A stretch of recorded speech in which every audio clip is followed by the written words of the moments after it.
வீட்டுக்குள்ள பசு மாடு வருது அப்படின்னா நம்ம முதல்ல வீடு கிரக பிரவேசம்னாவே பசுமாட்டை தான் உள்ள கூட்டிக்கிட்டு வருவோம். சில சமயம்லாம் மாடு உள்ளவே வராது. அப்புறம் மாட்டுக்காரர் ஏதாவது செஞ்சுதான் வீட்டுக்குள்ளேயே உள்ள கூட்டிகிட்டு வருவாரு.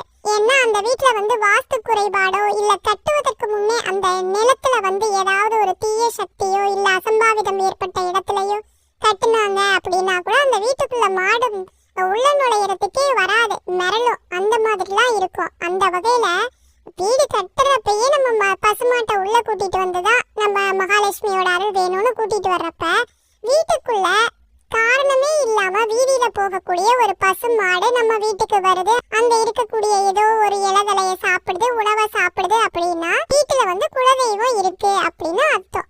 அடுத்ததா காக்கா அடிக்கடி வீட்டுக்கு வருது, நம்ம வைக்கிற உணவெல்லாம் சாப்பிடுது அப்படின்னா நம்ம வீட்டுக்குள்ள குலதெய்வத்தோட அருளும் முன்னோர்களோட அருளும் இருக்கு. காக்கா டெய்லி நம்ம வைக்கிற உணவெல்லாம் எல்லார் வீட்லயும் காக்கா சாப்பிடுறதில்ல. சில பேர்த்து வீட்டுலதான் டெய்லி உணவு வச்சாங்க அப்படின்னாலும் அது என்னதான் பழக்கப்படினாலும் அந்த காகம் கரெக்டா உணவை சாப்பிடுவது. ஒரு முன்னோர்களுக்காக நம்ம திதி கொடுக்குறோம், தவசம் கொடுக்குறோம் அப்படின்னா அந்த வீடுகள்ல சில குறிப்பிட்ட வீடுகள்ல